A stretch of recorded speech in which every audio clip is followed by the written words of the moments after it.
Wow, that was incredible. My nerves are raw. I'm Jo Pearce. I'm going to be the host tonight. I'm thrilled to do so. I'm going to fangirl out and say, by order the Peaky Blinders, please, can we have the production team to the stage? Chris, Nicole, John, Danny, and Arran. Please come up.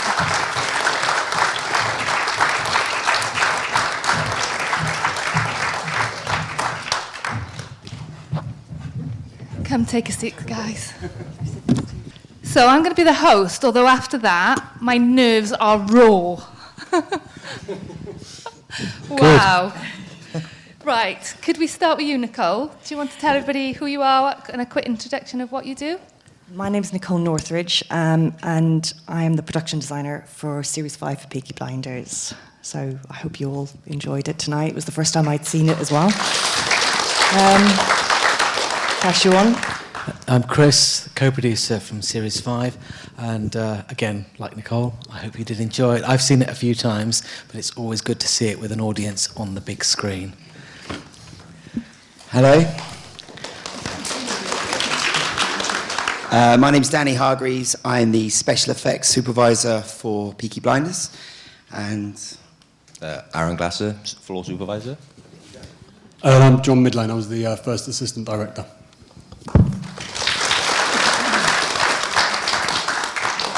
So I think we've got to kick off and talk a little bit about that episode. Chris, I'm going to throw to you as producer.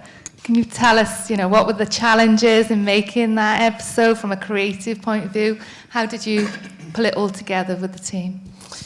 Well, I think not just this episode, but the whole series, of course, is always a balance, really, between Tommy's new career in Parliament and the family stories.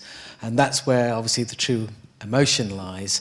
And it's great to see, for instance, scenes like the one in Charlie's Yard between Charlie and Tommy, which is like a golden moment, really, where you actually get a chance to sort of discover something new about Tommy's history, and his reaction to it. I think the challenges for us across the whole series, and particularly in this episode, are always time, which is always against us. In this particular episode, the sequence you saw at the end, which was actually shot at Stockport Plaza, was a big undertaking for us, and obviously everything that went with it, which I have to say was beautifully managed by John. But again, it's allowing enough time for the actors and Anthony, the director, to spend time working on the characters.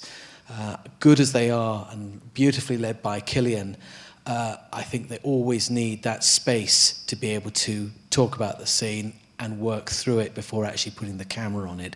And that's always a hard thing to provide them with. But as you can see, obviously, the performances are fantastic. Again, I think, as always with any big drama like Peaky Blinders, again, it's a balance between what we can achieve and what's possible within the budget.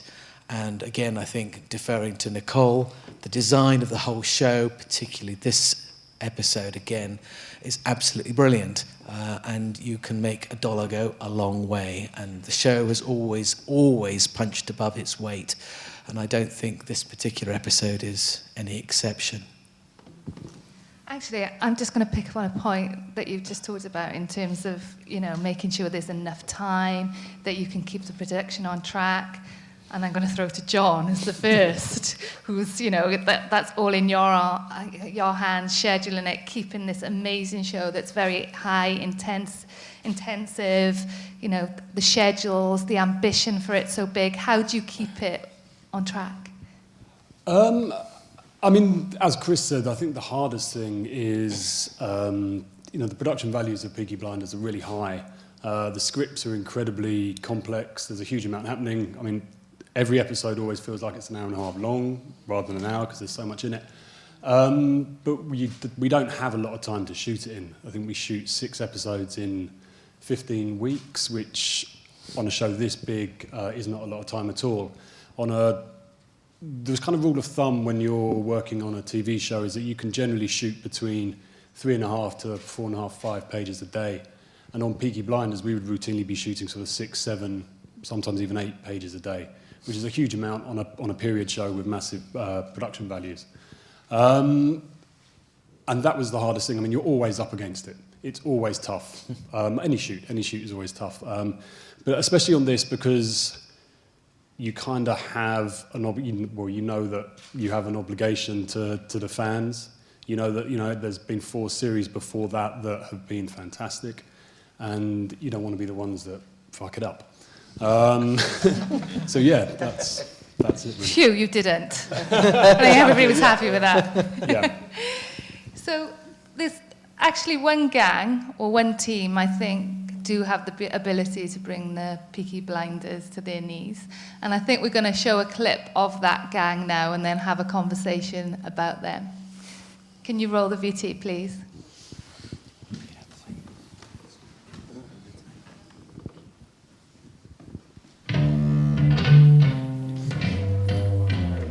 My maiden name is Shelby. Oh, you're a Shelby now too, Linda.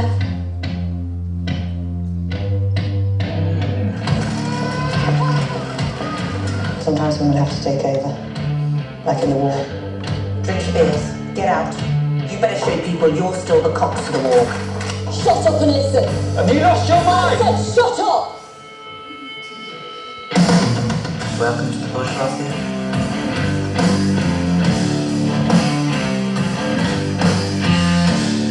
What are you drinking, ladies? That's what you're supposed to say. Yes. Why should the boys have all the fun? Hallelujah! I don't often have to ask permission from anyone to do anything. May I smoke? No. Oh, there's a woman.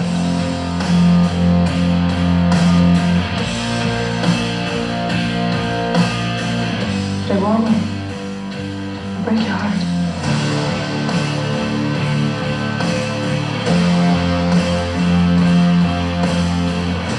I'll deal with it.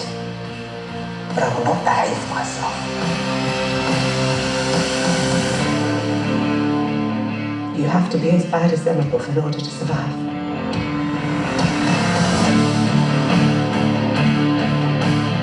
I want you to look at me. I will never forgive you. Or accept you. It's a matter of honor.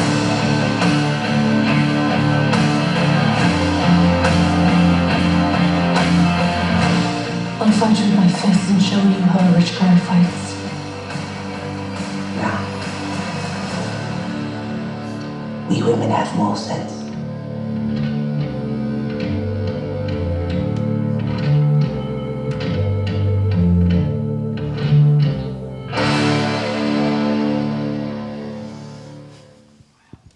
Now that's a pretty powerful bunch. In terms of the women of Peaky Blinders, I guess, Chris, I'm throwing this to you. My interpretation of watching it through the different series is very much that Tommy really sees Polly as an equivalent, has respect for her. Would you agree with that? Is she his equivalent in terms of, you know, how smart she is, but also she's pretty fearless, right? Yeah, no, I would agree. I think the thing about Tommy, of course, is that he's constantly sort of thinking, and you never know quite what he's thinking, and that includes Polly. But I think of anyone, really, and She's in there. yeah, she is. Partly because, obviously, of their relationship and her being his aunt, there is a sort of mutual respect between them. And, of course, in terms of the family hierarchy, you know, you forget, of course, that Tommy is the younger brother. You know, there's sort of like, and Arthur sits above him, really, but he's the strength. But Tommy and, I think, Polly have this particular relationship where, as I say, there is the mutual respect, and if he's going to share something, he'll share it with her first. So I don't really know. I mean, I think in terms of the strength of the characters, I don't think you could have a drama series like Peaky Blinders where you've got such strong male leads without equally strong female leads. And of course, you know, Helen particularly playing Polly is a great example of that. But then Stephen's writing also adds to that. And I think, you know, as John alluded to earlier, you know, the stories, the scripts are so rich with so many different things. It's difficult to give them the space that they really need. But of course, those relationships, as I say, particularly Polly and Tommy, is one that you go, actually, we need the space and the time to play that properly, and indeed to edit it in as it needs to be. So, Nicole, I'm going to come to you now. This is your first season of It Peaky is. Blinders. Yeah. Do you want to talk us through how it's been? How did you prepare yourself for it? You being the production designer, that's a hell of a job for a period drama like this. It is. It is in indeed. 2019. I know. Well, I'm actually still kind of reeling because it's the first time I've seen that episode all together. I saw rushes as it went along, and Chris knew I had some fears, things, you know, lots of modern stuff. That's our biggest enemy, well, one of the biggest enemies, trying to hide modern stuff. So yeah, seeing all that put together, it just, I'm a little bit emotional at the moment. Yeah, prepping, well, first off, I was such a massive fan of Peaky Blinders to begin with. Avid fan of the 4 seasons, so prior to this. So to be merely called for an interview for Peaky Blinders was just incredible, and I thought, whether or not I get the gig, I've read a script, oh my God, because Stephen's writing is incredible, it's so visual. So when I got it, I straight away started researching. That is, for me, the key to everything, is trying to get everything as realistic as possible to the period, because it's just a magnificent period. It's so beautiful. The colour and the richness within the 20s and leading into the 30s, it's just my favourite time, basically. It's just beautiful. It's like a dream come true working on a show like Peaky Blinders, because not only do you try and get in as much detail and reality, but you're also given the sort of abstract reign, because Peaky is, Peaky's its own world. It's got a real graphic feel to it. It's not quite reality, it's sort of heightened reality, and I think we were trying, that was one of our key things, to play with that all the way along. So it's the Peaky world, you know, and feel the look of it, and it's adding a twist of graphic abstraction to it as well. So it was a lot of fun. It was really hard work, but incredibly good fun. What was your biggest challenge? There was many. Let's just go with one. We'll go with one. We'll go. Actually, just bringing back to this to episode 6. I think what it was Alfie's Margate apartment, because that was such a big secret. I can talk about it now. I'm actually afraid to talk about it, because any time I was spoken to or did any articles, it was like, don't mention Alfie, don't mention Alfie. So it was really difficult. I think one of the biggest challenges is just trying to be creative with it and recycle as you go along, because, as Chris mentioned, it's not the biggest of budgets. So, but that is in itself a fantastic challenge, because it makes you become more creative, I feel. I got a fantastic art department with me who I could not have done it without. They're my friends as well as my co-workers, my colleagues.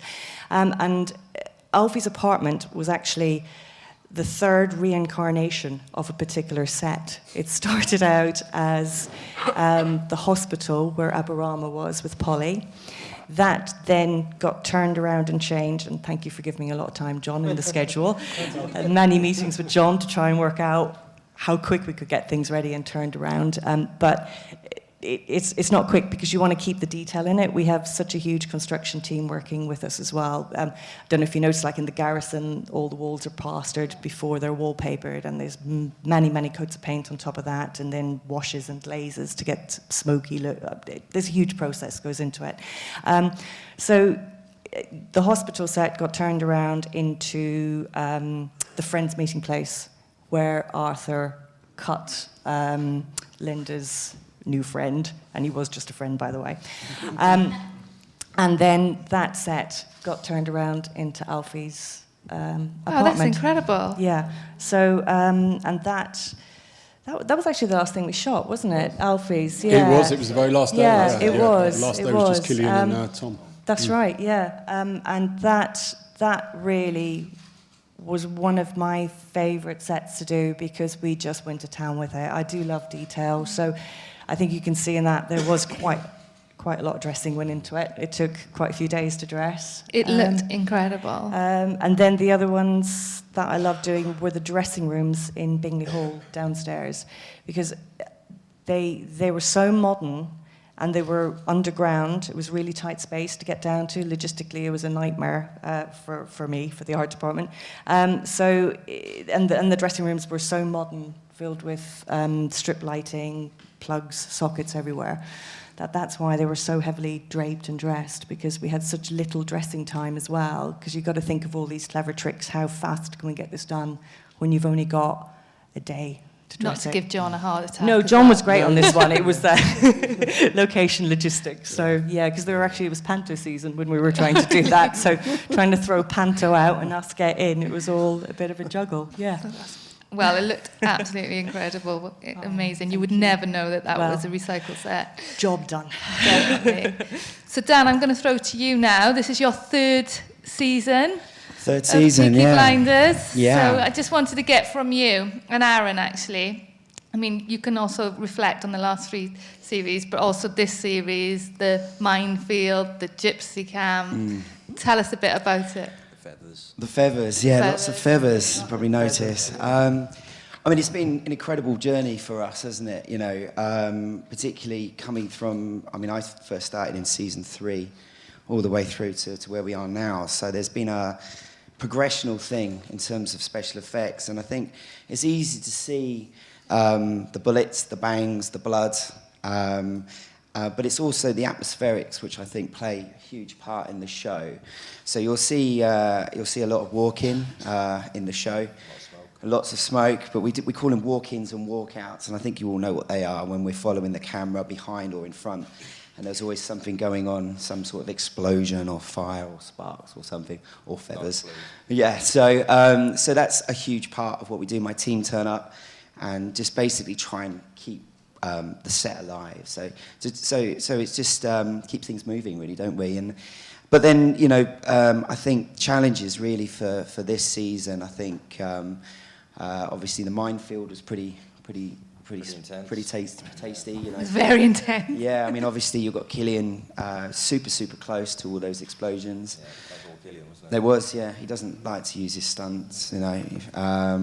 And then again, going into the gypsy camp as well, again, trying to make that as explosive and as dramatic as possible. And then I think when we blew the car up as well, we didn't want to just blow it up. We tried to make it a little bit more stylish, didn't we? And played a story with Tommy, basically, didn't we? So the window, yeah. We shot that separately. Yeah. So you're there every day, Arran, aren't you? So how do you get time to prep it? I mean, this is all amazing stuff, but It's not just me. No. No, there's a couple of us, so it's a team effort. So how many roughly is on your team to run a show like that? Not enough. Please, Chris, can we have more? Why did I ask, Chris? Why did I ask? It's a very small team. You won't believe it. I mean, the show is actually quite small. Yeah, isn't it? yeah. So, I mean, like, you see these huge feature films, and we can't compete with that financially. So we're trying, every department is trying to come up with new ways of saving money and I guess that's what brings the creativity in Peaky. And particularly with our department, you know, like, we probably have 3, maybe 4 guys, sometimes 2. You know, really not a lot. And then even the busy days, no more than 6. So, you know, there's never really a lot of us. And I think the minefield was actually 4 people. yeah, Wow. not enough, yeah. And especially with John shouting at us as well. So, Only when you deserve it. I've worked with him, John. I know where you're coming from, mate. Brilliant. So, Dan, before we open this up for questions, I think you've got something. Well, to be honest, I thought we'd do a little demonstration of some special effects, if everyone's all right with that. I'm going to make a little bit of a noise, though. It's going to be a bit of a bang. So, is everyone all right with that? Okay, good.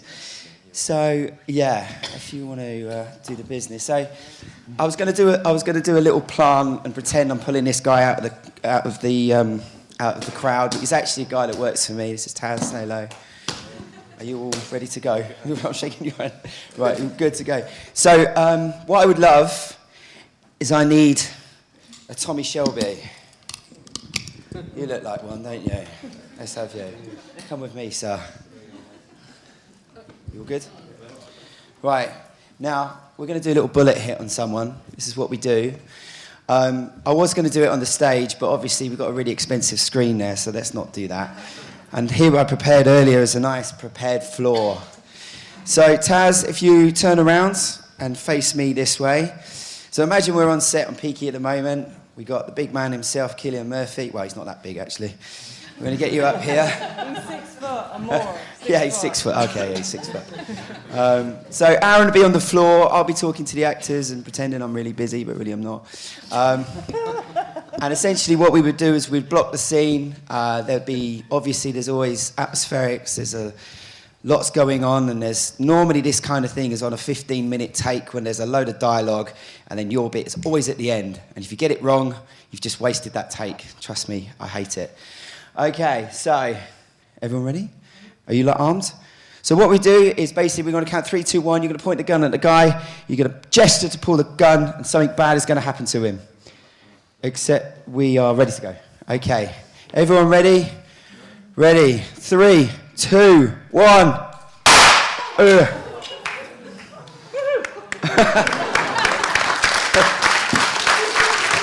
You bad man. Thank you very much. Take the gun.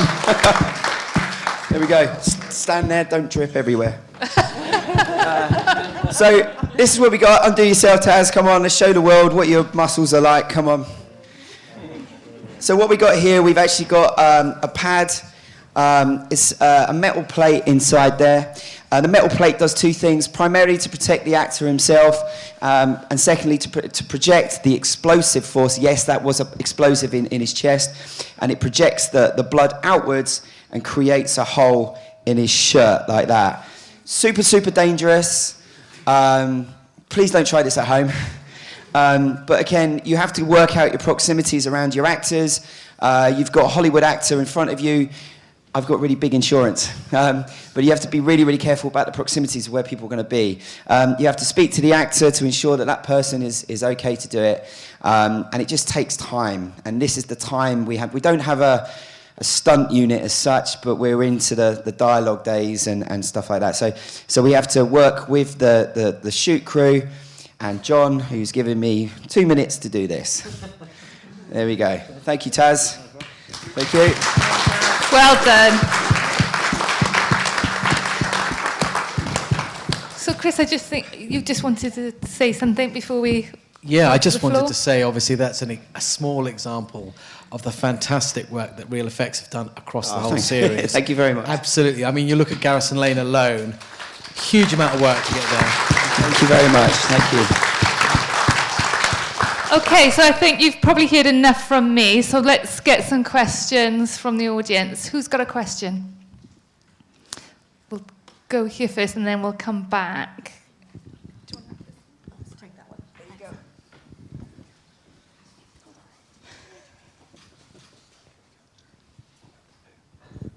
Hiya, big fan. Obviously, we've all given our phones in tonight because to avoid any kind of surprises getting out, things like that. Nobody wants to know about Alfie, etc., etc. But as soon as I heard the line, "I'm going to kill Oswald Mosley," you kind of go, well, we know that's not going to happen. So obviously, there's a difficulty where fact meets fiction. How difficult a decision was it for the production team to actually go with that story? I mean, obviously that's Stephen's, mostly obviously I would presume Stephen's decision. But how difficult is it to say, we're going to give you something which we know won't happen, so we know that that's going to affect the story? Because immediately I knew that. I went, oh, well, that's not going to happen. How are they going to get around that? Which is another interesting way of doing it. But how difficult a decision was it? I mean, it is a difficult decision to make, but as you rightly say, very much Stephen's, and then obviously a discussion with the producers and Anthony, the director. That particular incident, as you rightly say, of course, never happened. We know, obviously, that Mosley did hold rallies, but in order to create enough dramatic tension obviously. You have to believe that it's still Tommy's plan to go through with it. And I think that whilst obviously you know there's going to be at some point a failure, you don't quite know how that's going to happen. And of course, as we've seen, the twist, of course, of all of that is that Tommy has been rumbled and effectively lost his shooter, lost Amarama. The sort of the dramatic twists, I guess, are what you come out with. So whilst you correctly go, yes, I know that's not going to happen, but I'm going to watch it because I want to see what does happen. But the beauty of Stephen's writing, of course, is that he intertwines real historic events. So obviously, yes, you've got Mosley, you've got Churchill, sort of mixed amongst our fictional, and I say fictional characters, but of course, as we know, the Peaky Blinders did exist. Not with this particular family, but of course, it's that wonderful combination of the drama that the family give us against this background of historic events. It's a fine line that you tread, and of course, you won't always necessarily win it, but I think the series does really well to give you, hopefully, the best of both. Thank you. Hi guys, thanks for bringing this to us tonight. Really enjoyed it. Bloody brilliant. Thank you. Just curious, there's a couple of high-profile series recently that have come to an end and sort of didn't nail the landing, as it were. They kind of ballsed up the final few episodes. It's a question for Chris, really. I'm not going to name names, but yeah, there was one in particular. I stopped watching about 2 seasons in when I read an interview with one of the writers who said they were literally making it up on the fly. There was no game plan. I was wondering, is there a game plan? Is there an arc? Are we going somewhere? Or is it a bit more of the case of the sort of making it up as they're going along? Okay, so this is quite an interesting question. Stephen knows in his head sort of where the stories are going, but he can't tell you because they are very much, I mean, he's very much a writer who literally allows the characters to speak to him, and it's a bit like writing a novel. So you spend a sort of a nail-biting time waiting for the scripts to come in, and you go, oh my God, that's fantastic, but not really knowing what's going to happen beyond that. The plan, such as it is, obviously is the waiting game, and the waiting game is one that you play in order to get the best from Stephen and give him the time to do that, but then also allowing the creative process, and I don't just mean, obviously, the design department, special effects, but also production. And John, bless him, putting the schedule together, which of course is our Bible. I don't think you could go into a show like Peaky Blinders with a kind of like a maybe this, maybe that, without a plan, because it would go horribly wrong very quickly. The scale of the setups that we do, the management of the cast, their availabilities, the locations that we use, the set building time, it's a huge jigsaw puzzle rather that needs careful attention, and Stephen is respectful of that, but he also obviously needs that time just to allow the story to unfold. So when we're reading them, it is as much a surprise to us as it is to anyone else, because they're thinking, oh, I never saw that coming, which is a really nice experience, actually. But certainly, as I say, you know, when you're planning 15 weeks of shooting on this scale, there has to be a proper plan. Does that answer your question? It does, yeah, thank you.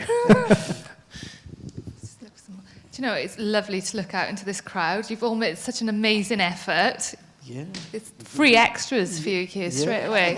How beautiful they look. Okay. Can I come to you and then to you next, please?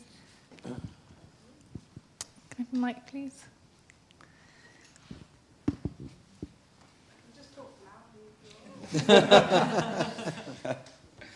Hi guys, thanks for coming. That was a great episode, another great series. Thank you. So my question is, as the series has grown in popularity over the years and it's got bigger and bigger and so forth, how do you approach production and design as everyone wants to know what the ending's going to be? How do you keep the secrets? How do you manage that accordingly? Yeah, I think it's very much a case of keeping stum. For example, the return of Alfie was kept heavily under wraps.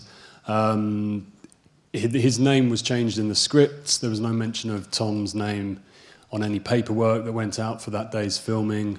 We had a massive amount of security at the studio that we were filming at.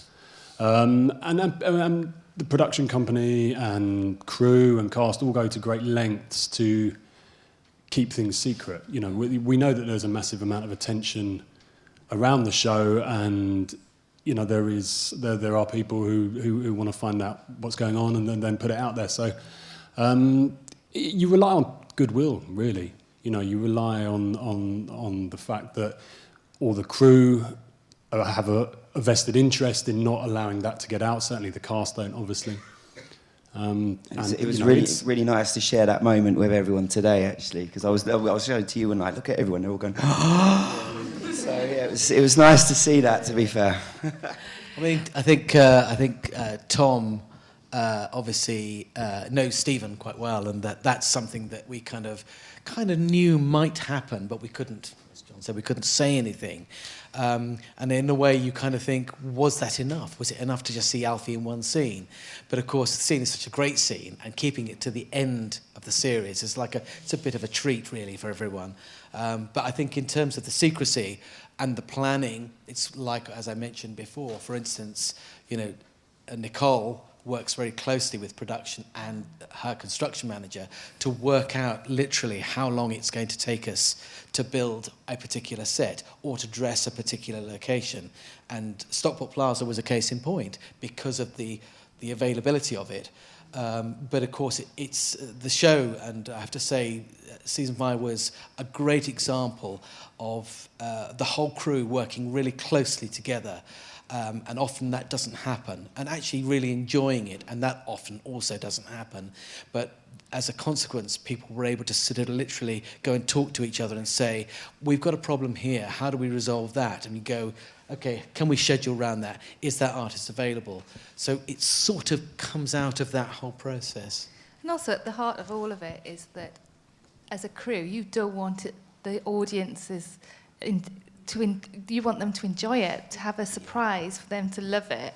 And once that secret's out, it's out. Yeah. And it's ruined that moment for them, hasn't it? Yeah. That's precisely it. Yeah. It is. Yeah. It's that feeling. It's a really special show to work on.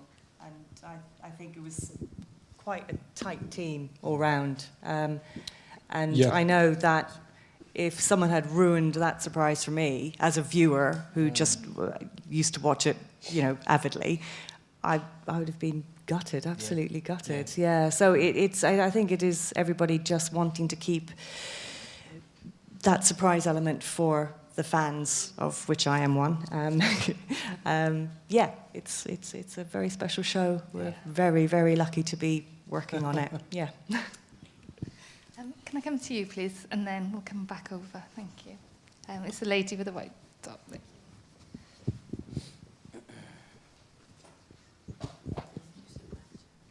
Hello, well done. Oh my gosh. I mean, do you need any more compliments? I mean, yes, of course, it was amazing. I was like, the whole time. Fantastic, congratulations. Thank you. My question is, so the other day I was catching up on it because I wanted to watch it back to back so I could get every bit of information, like a book, with Mum. And I just said to Mum, I said, this is amazing, but they've got Italians, they've got New Yorkers, they've got now the Scottish, they've got obviously England, you know. I was thinking, Mum, why aren't the Welsh in there, you know? and is there, I was just, this is not me being, Cymru Cymraeg, you know, I'm just completely wondering, was there ever a consideration, you know, like, did you ever think, let's get a, because, you know, I mean, we're quite easy going down here, and we did used to deal with Cole. I don't know if you guys know about that, you know. What is quite funny, though, is they have been to Wales in previous series, haven't you? But one was for nearly an illegal operation, the other was for a gypsy to break a curse. Nice, that's us, classy. Yeah. Sorry, I don't know the answer to that. It's a Stephen question, really. No, and I don't think he's anti-Welsh at all. It's like, whatever fits the story. No, okay. No, I thought there was a lot of... kind of, you know, storylines put in. Oh, let's have a character like this. That's what I thought. So maybe, yeah, if there's more, just bring in some Welsh. You know, we could be weird. We could be good. You know, we got our language. No, I'm not Welsh. I'm English. We got our language as well. You know, Arran, you're Welsh. Language. Yeah. We've got a Welsh crew, so we're a Welsh special effects company. So we're based here in Cardiff. Yeah, spread the word. That's why I just want to say, obviously, so thank you to these guys for coming tonight. They've come here for BAFTA. I'm immensely proud. I live here in Cardiff. My team that provide the special effects are based in Cardiff, just up the road, and we've helped for this evening, really, and I'm incredibly proud and to bring the Peaky family here tonight, to be honest. It was perfect in every way. I wasn't, you know. No, but it's a good point. It's a very good point. We should, Chris, you better sort that one out. Hi. I was wondering what it's like working with all the different like animals and stuff. Are there any like mishaps or funny stories? I don't know. We didn't have any mishaps that I can think of. No, we got a brilliant horse master, a company called Devil's Horseman. Yeah. So the sequence that you saw right at the beginning of the series, when the horse gets shot, for instance, and obviously there's been some post-production on that, but actually that horse was trained effectively to do that fall, and it was done really carefully, and obviously all the ground was prepared around. We didn't really kill it. But no, as I say, there was a trainer there, literally, to sort of guide the horse down. And I think even Cyril, the dog, was, you know... The horse had, it was 3 months in the training, wasn't it? Because that's sort of our job, is that part of the art department thing is getting the animals in, and the animal handlers, wranglers, obviously in liaison with Chris, etc. The horse was amazing, absolutely blew us away. We had to prepare the ground first, so where the horse was shot was actually within that area, but a little bit further away, because we'd spent the day before prepping the ground. All of it was dug down, all of the rocks were removed. About 400 mil of soft sand was put in, and then there was soft grass dressed on top of that, so that when the horse landed, he had a safe land. And the only thing that was guiding the horse down, in fact, he had been trained with the Hessian sack over his head as well, which was just remarkable. He had a holder, something around his girth, and there was one of the Devil's Horsemen, horse masters, he just guided him down gently. So that was taken out in post. There was very little done in post-production for that, which was incredible. But yeah, we we had the dogs in Cyril, of course. Yeah, Cyril was a star on his own. And what's amazing for the crew, when animals do come on set, they usually don't just bring the acting animal, they bring loads of other animals because they like the company. So every time I know we've got an animal on set, it's just like, yeah, I just got to go meet the animal people. And just have a good... Keeps the crew calm. Having animals around is brilliant. But it's very strict welfare. And there's massive guidelines because animal welfare is taken extremely seriously, so nobody gets hurt, there's no mishaps. Thank you. And that was our last question, everyone. I'm sure there was more questions, but unfortunately we've run out of time. So can I just ask you all to give a round of applause for the brilliant production team? Thank you all.